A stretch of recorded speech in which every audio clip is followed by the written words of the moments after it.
कठोपनिषद के ऋषि कहते हैं कि ब्रह्म प्राप्त करने के लिए शरीर मिला है।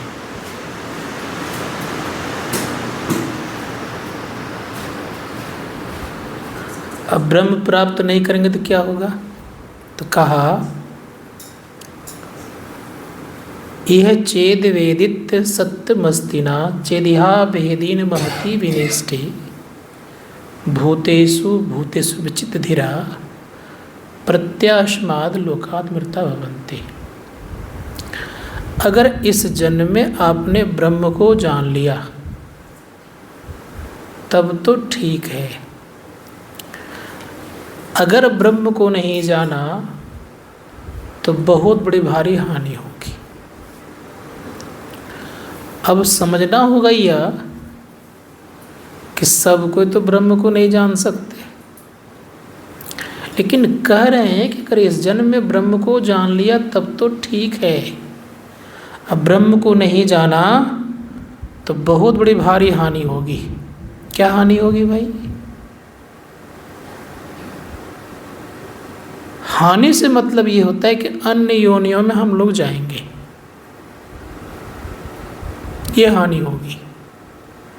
मानव जीवन नहीं मिलेगा। किसको नहीं जानने के कारण? ब्रह्म को नहीं जानने के कारण।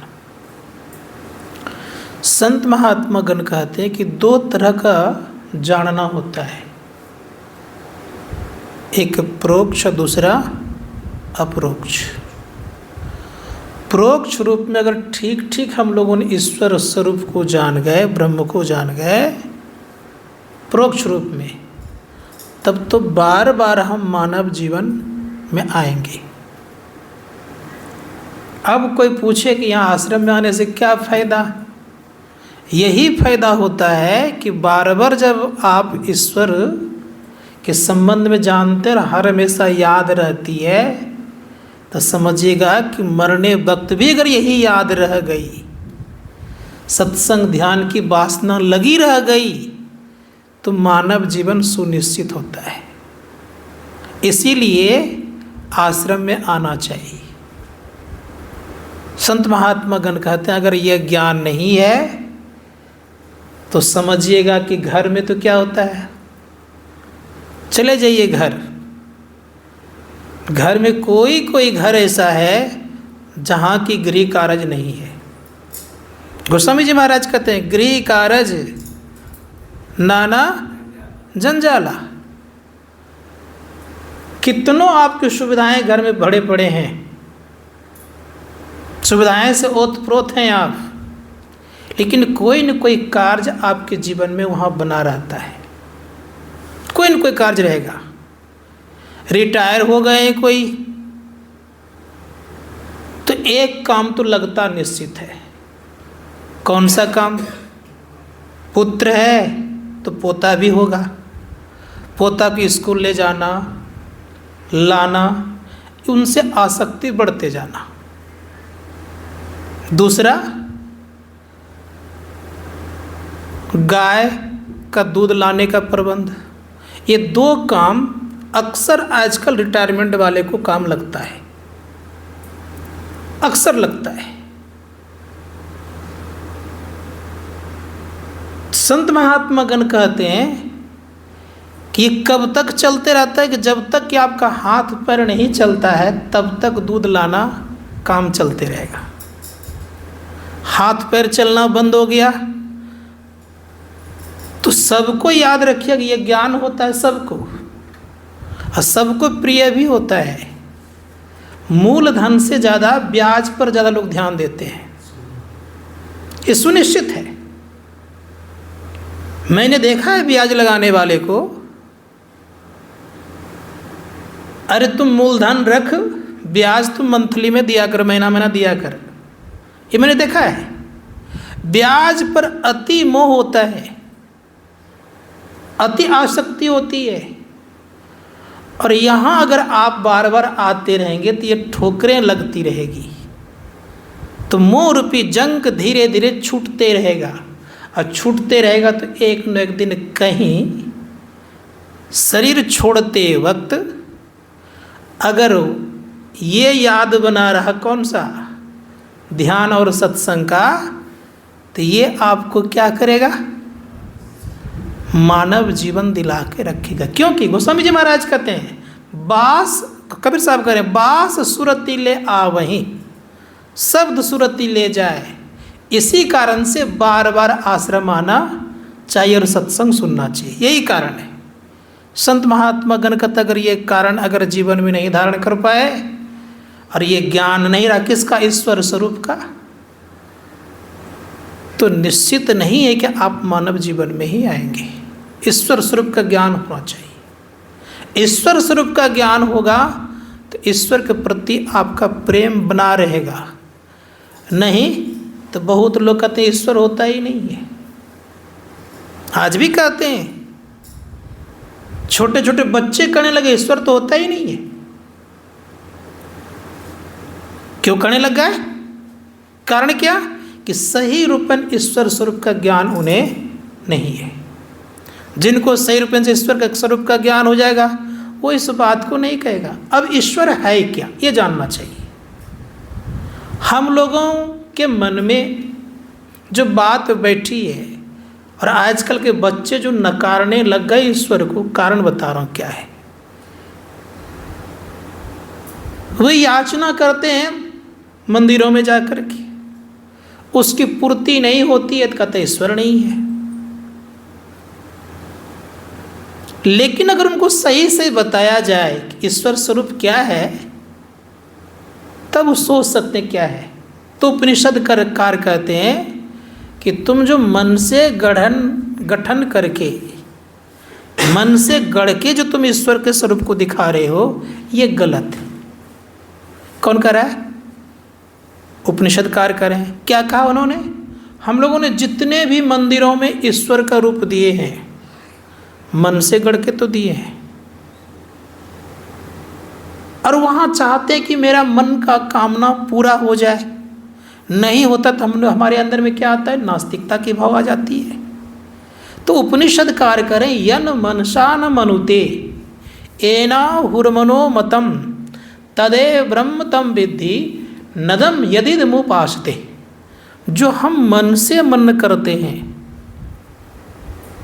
वह ब्रह्म नहीं है। हमने जितने भी मंदिरों में ब्रह्म का स्वरूप दिया है, राम का, कृष्ण का, गणेश का, दुर्गा का, काली का, किस कारण से दिया है हमने, कैसे दिया है, मन से तो करके दिया है। अब मन से करके दिए तो वो तो क्या करें उपनिषदकार, वो मन से क्या हुआ जो है वो ब्रह्म नहीं है।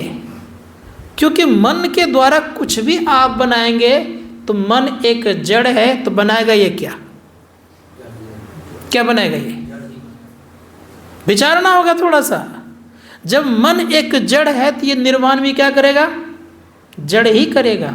उसी प्रकार से याद रखिएगा कि आत्मा जड़ नहीं है, और आत्मा के द्वारा जो कुछ भी निर्माण होगा तो क्या होगा, वो चेतन है तो चेतन होगा।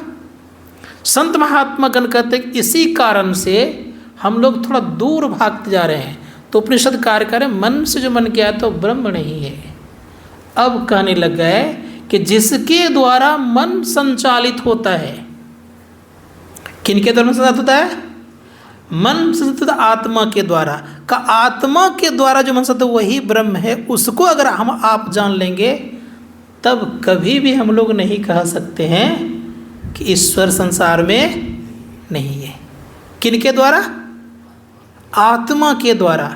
इस संसार में याद रखिएगा पहले कौन आया, आत्मा कि पहले मन।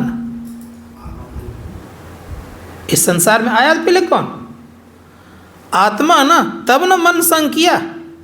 आत्मा ही ना तो मन संग कहाँ से होता। तो पहले चेतन तब जड़, चेतन ही तो जड़ कहाँ से बनेगा।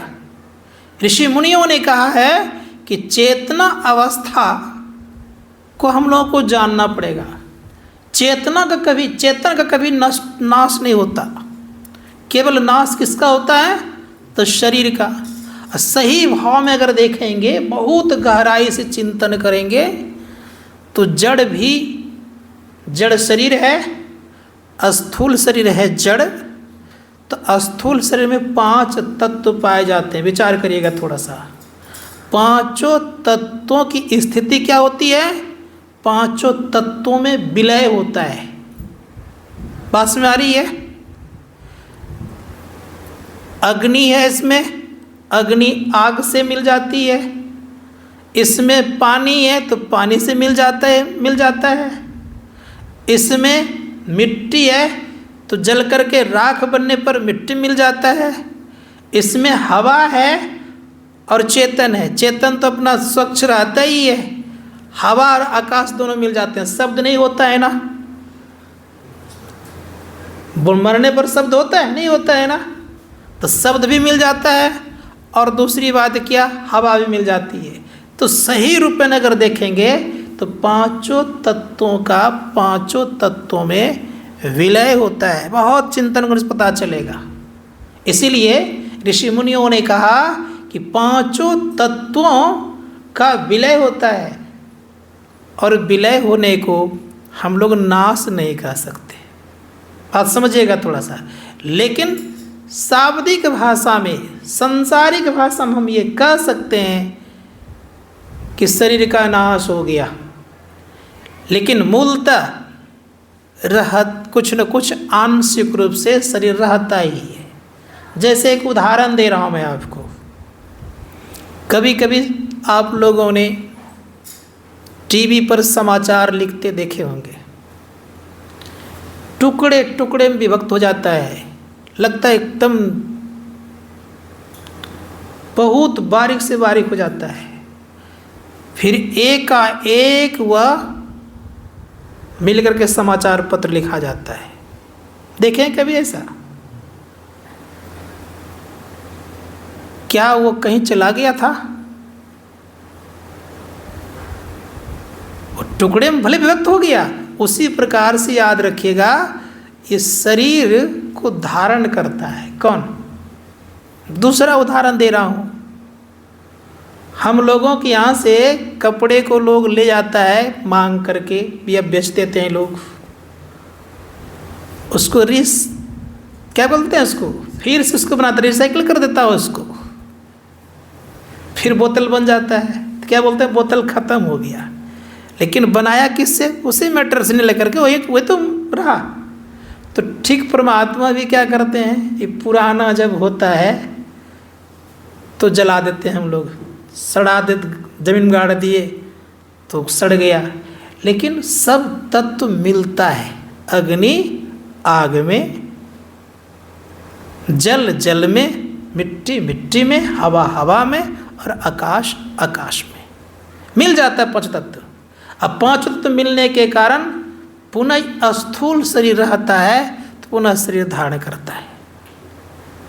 स्थूल शरीर धारण कर लिया तो स्थूल सारा शरीर धारण क्यों करता है, क्यों? इस पर विचार किए। स्थूल शरीर इसलिए धारण करता है कि इसके पीछे कारण रहता है। कारण बिना स्थूल शरीर धारण करना संभव नहीं है। कारण है तो स्थूल शरीर होकर के रहेगा, और कारण नहीं रहेगा तो स्थूल शरीर कभी रहेगा नहीं। संत महात्मा गण कहते हैं कि कारण को मिटा दीजिएगा तब फिर शरीर नहीं होगा। बात समझ रहे हैं? कारण क्या है? एक नमूना दे रहा हूं आपको।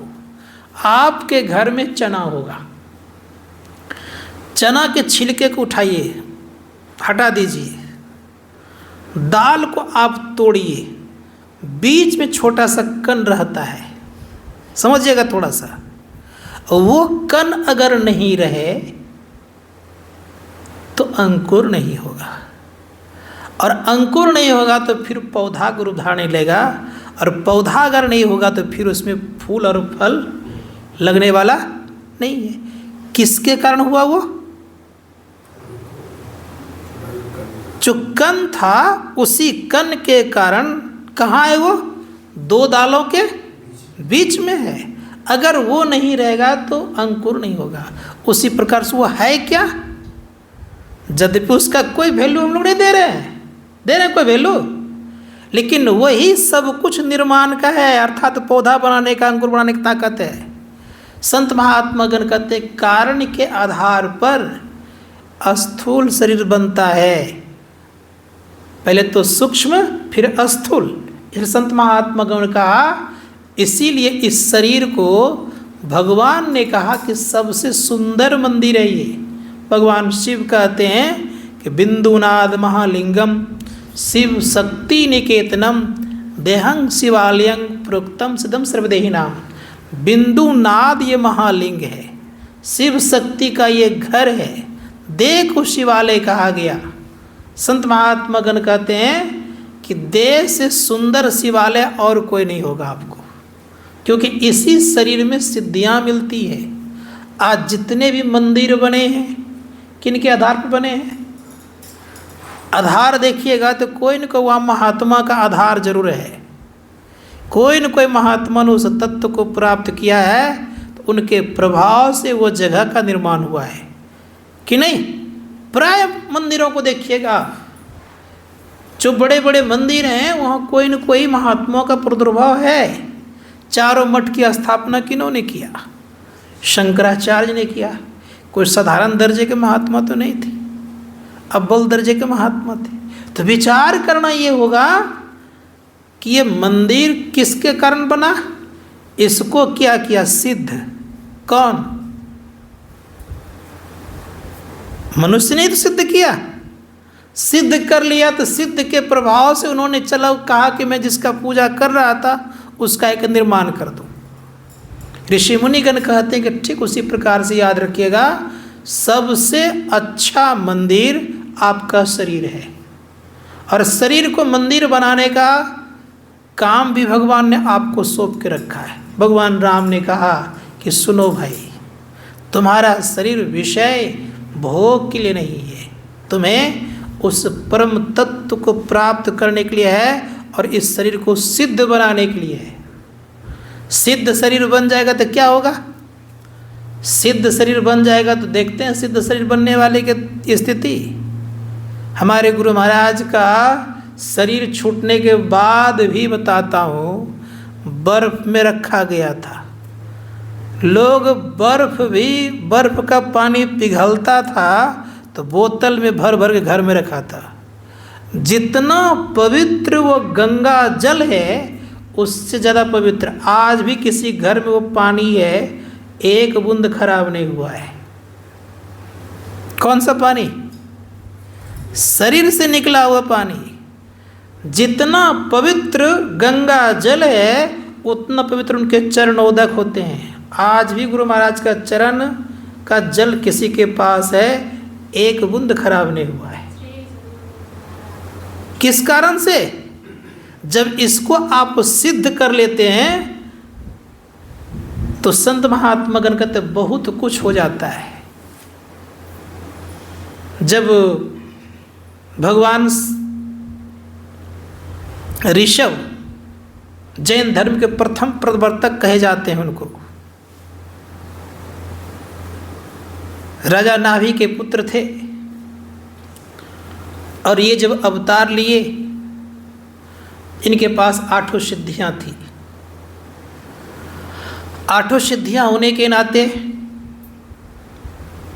उस समय हम लोगों का जीविका कल्प वृक्ष पर चलता था, खेती बाड़ी होती नहीं थी, तो खेती का काम करवाने लगे ऋषभ देव जी महाराज ने। विवाह शादी कार्य भी ऋषभ देव जी महाराज के द्वारा होने लग गया। लंबी कहानी उधर जाना नहीं चाहता हूँ, ये आपके पुराणों में भी है। तो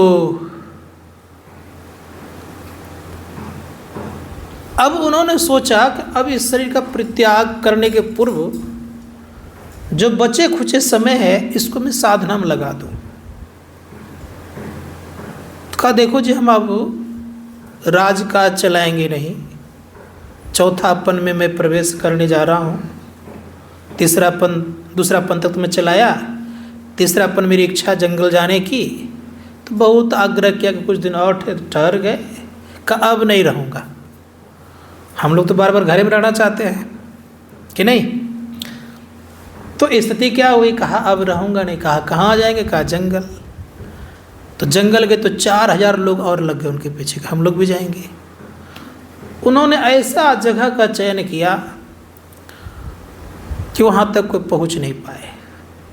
अब ये गए तो लोग फिर भी भीड़ लगी रहती थी मिलने जुलने के लिए। सोचा कि लोगों से मिलना जुलना नहीं है मुझे, एक ही जगह रहने लग गए, खाना पीना मल मूत्र का त्याग करना एक ही जगह। कम घिरना लगे लोग भाग जाएंगे, लेकिन भागते नहीं थे लोग। आपके भागवत महापुराण में प्रसंग है, उनके मल मूत्र की बदबू तो नहीं कहा जाए उसको, सुगंध फैलती थी 10 कोस तक। कितने कोस? 1 कोस में कितने किलोमीटर होते हैं? 3 किलोमीटर लगभग ना, 3 किलोमीटर होता है। और 10 दिया 30 किलोमीटर तक उनकी खुशबू जाती थी। किसके? क्या काम किया उन्होंने? केवल इसको सिद्ध कर दिया। संत महात्मा गण कहते इसीलिए ये क्या है, भगवान राम कहते साधन धाम मोक्ष कर द्वारा, पाई न जही परलोक समारा। ये साधना का घर है। इसीलिए आप देखिए बहुत भक्ति की इन्होंने भरत ने। तो भरत ने जब भक्ति की तो ये भारत का नाम जो है ना शकुंतला के पुत्र के नाम पर नहीं पड़ा है, याद रखिएगा। लेकिन इतिहास में डाल दिया शकुंतला के पुत्र का नाम भरत था, उसी के नाम। लेकिन भरत का नाम, भारत का नाम बहुत पहले इसको जानना चाहिए कि जिनको हम जड़ भरत कहते हैं उनके अर्थात नाभि के पुत्रों के द्वारा एक भरत था, वहाँ से पड़ा है। उसके पहले कहानी है ये, तब भारत नाम पड़ा है। लेकिन इतिहासकारों ने क्या किया, शकुंतला के पुत्र के नाम पर भारत नाम रख दिया। बहुत लंबी इतिहास है। तो ये बहुत मोटी पुस्तकों में एकदम बहुत पुराना इतिहास उसमें दिया गया है कि जड़ भरत के नाम पर नहीं, नाभि के पुत्रों के नाभि के पुत्र हुए, क्या कहते हैं, ऋषभ के वंशजों के द्वारा ये भारत नाम पड़ा है। लंबी कथा है, उधर जाना नहीं है मुझे। क्या हुआ, जब जड़ भरत के पूर्व का शरीर भरत का नाम था, साधना करते थे, रहते थे कहाँ, जंगल में। याद रखिएगा सबको आज। एक बाघ ने मृगा को देखा और मृगा गर्भवती होने के कारण छलांग मार दिया अपना जान बचाने के लिए पानी में। उसके पेट से बच्चे गिर गए, वो तो भाग गई। परिणाम ये हुआ कि छोटा सा बच्चा जो था उसको देख के इनको दया आ गई, निकाल लिए। समझिएगा थोड़ा सा। अब उसको दूध पिलाना वगैरह करना, धीरे धीरे सेवा करने लग गए। बड़ा हो गया, अब उसके इर्द गिर्द घूमने लग गए तो अच्छा लगने लगा। किसको? भरत को। अब भरत को जब अच्छा लगने लग गया तो परिणाम ये हुआ कि मरने के वक्त, हम लोग कहते हैं ना कि घर में रहेंगे तो क्या होगा, क्या आसक्ति हमारी हो जाएगी। मरने के वक्त जंगल में रहने वाले व्यक्तियों की आसक्ति किससे हो गई? हिरण से। अर्थात क्या कहा, इतना ही केवल मरने वक्त कहा कि मेरा तो शरीर छूट रहा है, इसका देख रेख कौन करे, ख्याल केवल गया। अब ख्याल जाने का परिणाम क्या हुआ? मृगा योनि में गए। और मृगा योनि में जाने के बाद उनको आभास और ज्ञान था कि मैं कोई साधारण व्यक्ति नहीं हूँ, मेरे वासना ने ये खींच करके यहाँ शरीर में ले आया है। और स्थिति क्या हुआ, उस शरीर को कष्ट दे करके, कौन? उस मृगा ने अपने से कष्ट दिया, भरत ने नहीं, मृगा ने कष्ट दे करके उस शरीर का परित्याग किया। और जब दूसरा अब आया मनुष्य जीवन में तो जड़ भरत बने, जड़ की तरह रहते थे, किसी चीज से कोई आसक्ति नहीं, इस तरह से जिंदगी व्यतीत करते थे। और करते करते करते करते करते परिणाम ये हुआ कि एक दिन संजोग से राजा नाहुष पालकी पर जा रहे थे कपिल भगवान का दर्शन करने। अब वहाँ दर्शन करने जब जा रहे थे तो एक पालकी चलाने वाले क्या बोलते हैं, उसका एक बीमार पड़ गया। अब कौन लेके जाएगा, 4 को चाहिए आदमी। तो खोजा जंगल में तो मिल गया, हट्ठा कट्ठा था ही, कौन, जड़ भरत। हट्ठा कट्ठा था ही, आराम से कहा इसी को लेके चलो। लेके गया था, चींटी जीव जंतु देख करके पाँव रखते थे। तो राजा को दुख होता था, पालकी हिलने लगती थी। तो अपशब्द का प्रयोग करने लग गया, कुछ नहीं बोलता था। जब बहुत बोल दिया तब उपदेश करने लग गए। कहा तुम मनुष्य का सवारी बना करके कपिल भगवान का दर्शन करने जा रहे हो, क्या वहाँ तुझे ज्ञान मिल जाएगा? इतना उपदेश किया कि बेचारा राजा जो था, वो राजा नाहुष उनके चरणों में गिर गए और कहा महाराज मुझे क्षमा करें, आप हैं कौन, मुझे परिचय दें अपना। परिचय दिया, फिर वो भगवान के पास ना जा कर के इनसे दीक्षा और शिक्षा लिया और फिर परम कल्याण किया दोनों। अब यहाँ पर प्रश्न है, किसको उपदेश किया? राजा कौन था? तो राजा वही मृगा, ध्यान दीजिएगा थोड़ा सा, कौन मृगा? जिस मृगा को उन्होंने पाला था। बात समझ आ रही है? संत के शरण में, समझिएगा थोड़ा सा, संत के शरण में एक जीव भी अगर पल जाता है तो कभी न कभी उनका भी उद्धार होकर के ही रहता है। देखा कि ये अच्छा मौका है, ये आज भी गलती कर रहे हैं, तो कस के उपदेश दिया, ज्ञान हुआ, साधना किया, दोनों अपना कल्याण कर लिया। इन्होंने कल्याण कर ही लिया था, उनको भी कल्याण के मार्ग पर लिया है। तो मैं कहने ये जा रहा था कि शरीर से आसक्त मत होइए। शरीर से आसक्त होना भी दुख का कारण है। संत महात्मागण कहते हैं कि शरीर भी एक विषय से बना है, यह तन विष की बेलरी। संत कबीर साहब कहते हैं गुरु अमृत की खान, शिष्य दिए जो गुरु मिले तो भी सस्ता जान। संत कबीर साहब कहते हैं ये शरीर विषयों से ही बना है और इसमें मिलेगा क्या? विषय ही है, रूप रस गंध स्पर्श और शब्द के अलावा और क्या है मुझे बताएं आप। लेकिन जब अंतर साधना करेंगे तो धर्मशास्त्रकार कहते हैं कि ये क्या है? तो गुरु नानक जी महाराज कहते हैं इस गुफा महा अखुट भंडारा अतिसु बिच बसे हरि अलख अपारा। इसमें अखुट भंडार है और उसी के बीच में, भंडार के बीच में परमपिता परमात्मा विद्यमान है, जिसको अलख अपार कहते हैं। उनका दर्शन कर लेना मनुष्य जीवन की सार्थकता संपूर्ण हो जाता है, अर्थात पूरे आते हैं। मानव जीवन में आना निश्चित हो जाता है कि मैंने आया तो अपना काम कर लिया, इसीलिए हम लोग को मानव जीवन मिला है।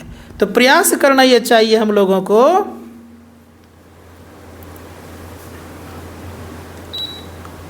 तो प्रयास ये करना चाहिए हम लोगों को जीवन में कि हम लोग ऐसा काम करें कि इसके लिए हम लोग को थोड़ा थोड़ा कष्ट अगर मिल भी जाए, भजन ध्यान करने के लिए तो करना चाहिए। महर्षि संसई परमहंस जी महाराज ने बड़ा सुंदर शब्द कहा।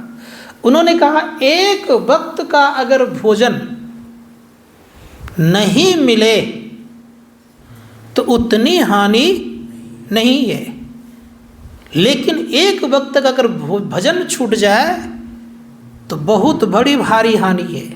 अफसोस तो क्या उन्होंने कहा, क्यों ऐसा कहा ये प्रश्न है। इसलिए ऐसा उन्होंने कहा कि हम लोगों को ये पता नहीं है। क्या पता नहीं हम लोगों को? हम लोग को ये पता नहीं है कि किस मुहूर्त में कैसी स्थिति होगी, ये पता नहीं। इसीलिए समय पर अवश्य ध्यान भजन करना चाहिए कुछ न कुछ। तो संत महात्मा गण कहते जो व्यक्ति ऐसा करते हैं उनका सौभाग्य अच्छा रहता है जीवन में। इसलिए प्रयास कीजिए हम लोग जीवन में क्या कि कुछ न कुछ हम लोग रोज भजन ध्यान करें, तब भगवान राम की बात चरितार्थ। भगवान राम क्या करें कि अगर आपने भजन ध्यान नहीं करना प्रारंभ किया तो क्या परिणाम होगा। तो भगवान राम कहता आकर 4,84,84 जोनि भ्रमत ये जीव अविनाशी, फिरत सदा माया कर प्रेरा, काल कर्म स्वभाव गुण घेरा, कब हुक करी करुणा नर देही, देत इस बिनु हेतु से नेही, कर्णधार सदगुरु दृढ़ नावा, दुर्लभ साज सुलभ करी पावा, जो न तरई भव सागर, नर समाज असपाय, असोकृत निंदक मंदमति, आत्म हन गति जाए। अब थोड़ा इस जगह विचारने वाली बात है। क्या कहा कि जो इस संसार सागर से पार होने के लिए उपाय नहीं करता है तो उस व्यक्ति क्या उपस्थिति होगी, कब उनको आत्महत्या का पाप लगता है, आत्म हन गति जाए। इसका परिणाम क्या होता है, पुराणों में लिखा हुआ है। इसका परिणाम ये होता है कि जो पाप शरीर को विष खा करके नष्ट करने में लगता है, जो पाप आग में जलाने के द्वारा जो पाप बनता है, वो जो पाप लगता है वो होता है। जो पाप पानी में डूब करके शरीर को नष्ट करने में लगता है, जो पाप एक बालक हजारों बालकों की वध करने में लगता है, वो सारे के सारे पाप लगता है भजन नहीं करने वाले को। अब इसका परिणाम क्या होगा ये भी जानना चाहिए। तो कहा कि जो व्यक्ति शरीर को विष खा करके मारता है, जो इस शरीर को अग्नि में जला करके मारता है, जो पानी में डुबा करके मार देता है, तो उसको क्या पाप लगता है। तो कहा गया कि 60,000 विष्ठा का कीड़ा बनता है। वो 60,000 जन्मों तक लगातार उस योनियों में जाएगा। किस योनियों में, कीड़े में। पुराणम प्रसंग है। इसीलिए धर्मशास्त्रकार कहते हैं कि कभी भी व्यक्तियों को इस शरीर को नष्ट नहीं करना चाहिए। संतों ने कहा इसलिए भजन ध्यान नहीं करने वाले को वो पाप लगता है। भगवान राम कहते हैं इसीलिए उनको 84 लाख प्रकार में घूमना पड़ता है। कितने दिन लगते हैं समय का, बहुत दिन लगता है समय मानव जीवन प्राप्त करने में। कितना, तो कहा गया है कि 2.25 अरब वर्ष मानव जीवन को प्राप्त करने में लगता है। अगर आपने मानव जीवन को त्याग कर दिया तो कितने समय हो जाएंगे, कितने युग बीत जाएंगे आपके। इस संत महात्मा गणों ने कहा कि कोशिश करना चाहिए हम लोगों को जीवन में यह कि हम लोग थोड़ा थोड़ा भजन ध्यान अवश्य करें। अगर ये लसंग लगा रह गया तो भगवान बुद्ध को 550वें बार में बुद्धत्व की प्राप्ति हुई मानव जीवन में। गुरु महाराज को भी कई बार लगा है। एक बार में गुरु महाराज ने भी उस संतत्व गति को प्राप्त नहीं कर लिए। गुरु महाराज खुद कहते हैं कि बाबा देवी साहब करे थे तुम्हारा और हमारा बहुत दिन जन्म हुआ है, कभी तुम गुरु कभी मैं चेला। अब सोच सकते हैं। इसीलिए प्रयास करना चाहिए हम लोगों को, इसमें आलस्य नहीं करना चाहिए। इसमें आलस्य करना दुख के अलावा कुछ नहीं है। अगर इसमें आलस्य करते रह गए किसमें, भजन ध्यान में, तो बार बार मानव जीवन मिलना बड़ा मुश्किल होता है। इसलिए उपनिषदकार ने कहा ब्रह्म को जानने का चेष्टा और प्रयत्न करना चाहिए। संसार के काम में अगर आलस्य भी कर दें तो चलेगा, लेकिन भजन ध्यान में आलस्य करिएगा तो ये चलने वाला नहीं है। इसलिए प्रयास कीजिए, किसी भी परिस्थिति में रहे थोड़ा थोड़ा अगर करते रहेंगे तो निश्चित है कि आपका एक न एक दिन उत्थान और उद्धार हो सकता है, इसमें कोई संदेह नहीं है। तो लगता है समय हो गया। बोलिए प्रेम से श्री सद्गुरु महाराज की जय।